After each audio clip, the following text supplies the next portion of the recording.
तो चलिए आगे बढ़ते हैं हमारे आज के दिन के दूसरे वीडियो की तरफ। इसके पहले एक वीडियो मॉर्निंग में हम पब्लिश कर चुके हैं, वो अगर अब तक आपने नहीं देखा तो आप चाहिए तो हमारे चैनल के वीडियो सेक्शन में जाकर उस वीडियो को देख सकते हो। और हमारा सेकंड चैनल भी है जहाँ पर डेली स्टॉक मार्केट के जो अपडेट्स होती है वहाँ पर भी हम वीडियो शेयर करते रहते हैं। इंटरेस्टेड हो तो वो भी चैनल ज्वाइन कर सकते हो। सेकंड चैनल का लिंक इस वीडियो के डिस्क्रिप्शन में आपको मिल जाएगा। तो देखिए, ग्रीन एनर्जी या रिन्यूएबल एनर्जी की बात करो, इलेक्ट्रॉनिक व्हीकल्स मैन्युफैक्चरिंग सेक्टर की अगर हम बात करें तो एक बहुत ही बड़ी अपडेट अब यहाँ पर निकल कर आ रही है। बिकॉज इंडिया यहाँ पर प्लान करता हुआ आपको नजर आएगा एक स्ट्रैटेजिक मिनरल रिजर्व का एक बहुत ही बड़ा प्लान। अब एक्चुअली इसमें क्या क्या होने वाला है ये सारा अपडेट यहाँ पर निकल कर आ रहा है। तो देखिए, हमारे देश की अगर हम बात करें, इंडिया चाहता है रिड्यूस करें हमारा जो डिपेंडेंसी है चाइना के ऊपर, खास करके जो मिनरल्स होते हैं जिसका हम इंपोर्ट करते हैं और जो बहुत ही महत्वपूर्ण जो मिनरल्स होते हैं उनका जो हमारा इंपोर्ट होता है वो कहीं ना कहीं अभी आने वाले समय में उसके ऊपर का जो डिपेंडेंसी है अभी के टाइम जो बहुत ज़्यादा है वो कम होता हुआ नज़र आना चाहिए। अब आप पूछोगे ऐसा क्यों?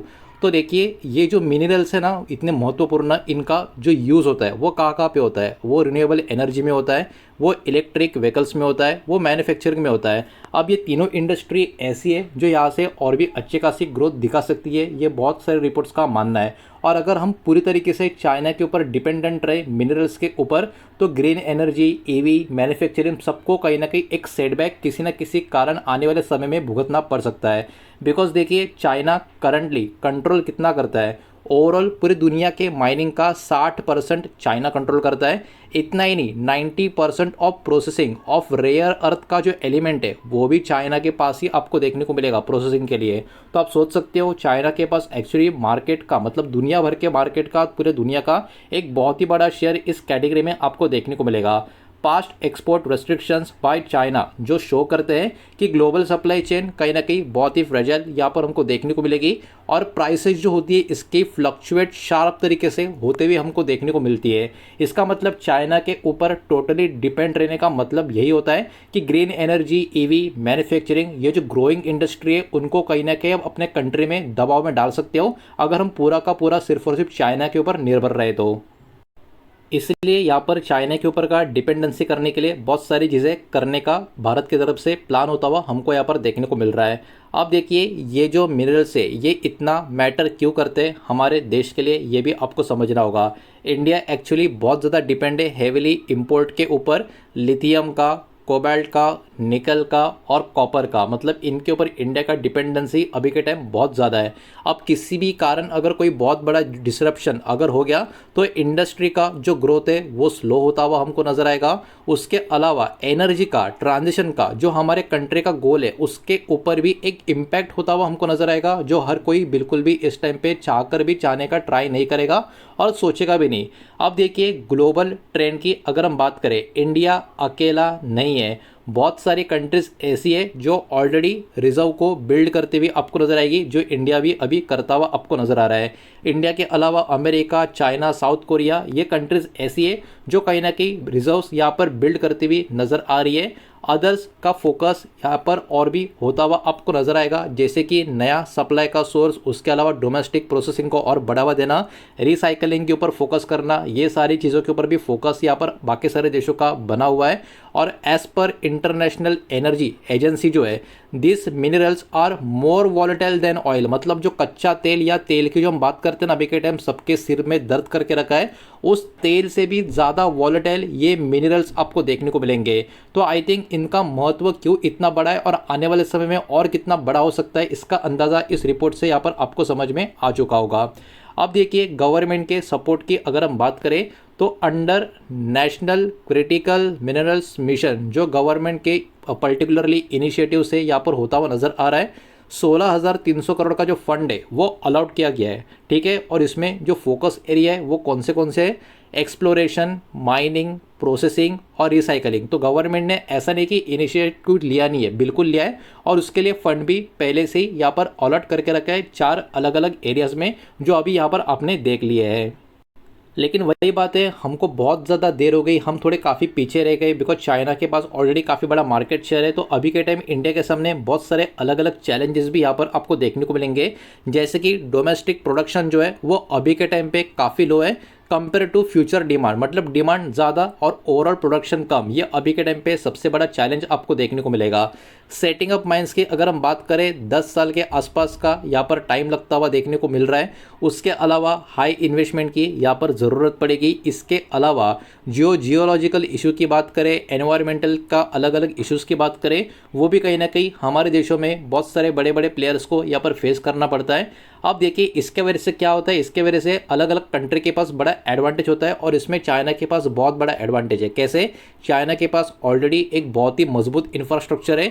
इतना ही नहीं, उनका सप्लाई चेन भी काफ़ी अच्छा खासा इंटीग्रेटेड आपको नजर आएगा और उनकी कॉस्ट भी काफ़ी कम देखने को मिल रही है। तो इस कारण चाइना कंपेयर टू वर्ल्ड काफ़ी आगे की तरफ इस कैटेगरी में निकलता हुआ आपको देखने को मिलेगा। हाई कॉस्ट जो होती है वो इन्वॉल्व होती है, देखिए बाय रिजोर्स को अच्छा खासा यहाँ पर बाय करने के लिए, स्टोरेज को अलग तरीके से और ग्रो करने के लिए, और इसके अलावा बाकी सारे मेंटेनेंस की भी यहाँ पर ज़रूरत पड़ती है। तो हाई कॉस्ट का इन्वॉल्वमेंट भी इन सारे कैटेगरीज में आपको देखने को मिलेगा।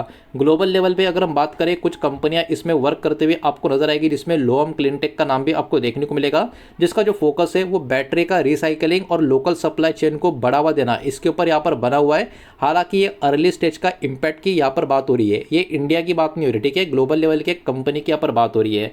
अब देखिए खबर अपने आप में इतनी बड़ी है तो कहीं ना कहीं इस खबर का इम्पैक्ट इंडिया के जो लिस्टेड स्टॉक है उनके ऊपर भी कहीं ना कहीं आता हुआ नजर आ सकता है।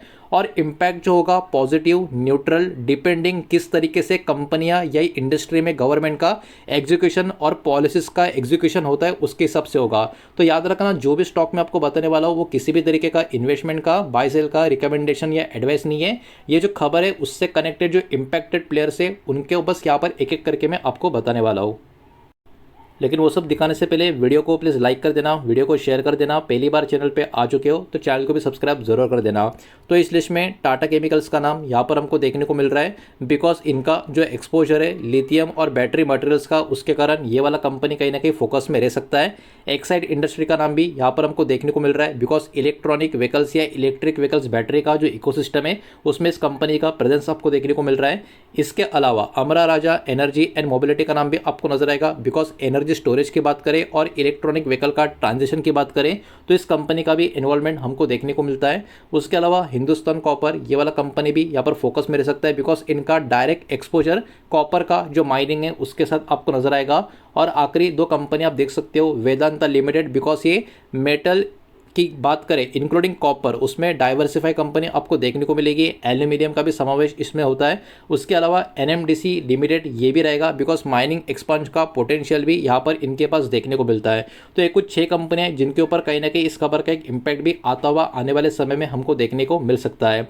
अब देखिए इसका मतलब हमारे देश के लिए, भारत के लिए क्या निकल कर आता है। तो ये जो मूव यहाँ पर हमारा निकल कर आ रहा है वो कहीं ना कहीं एक आत्मनिर्भर भारत का एक पर्टिकुलर मैसेज यहाँ पर हमको देखने को मिल रहा है। और इसके कारण क्या होगा, इसके कारण हमारे लिए बहुत सारी चीज़ें अच्छी होती हुई नज़र आ सकती है। जैसे सप्लाई का जो शॉक है वो कहीं ना कहीं रिड्यूस होता हुआ देखने को मिलेगा। जियोपॉलिटिकल का जो खतरा होता है, जो अभी के टाइम पे आपको पता ही हो रहा है, वो कहीं ना कहीं और भी कम होता हुआ हमको नजर आएगा। लेकिन जो सक्सेस होगी वो डिपेंड होगी किस तरीके से गवर्नमेंट का सपोर्ट यहाँ पर मजबूती से आगे कंटिन्यू रहता है या नहीं रहता है, प्राइवेट और फॉरेन इन्वेस्टमेंट किस तरीके से पार्टिसिपेट करते हैं, और ओवरसीज असेट का एक्विजिशन ये किस तरीके से होता है, इन सारी चीज़ों के ऊपर भी यहाँ पर ध्यान देना होगा।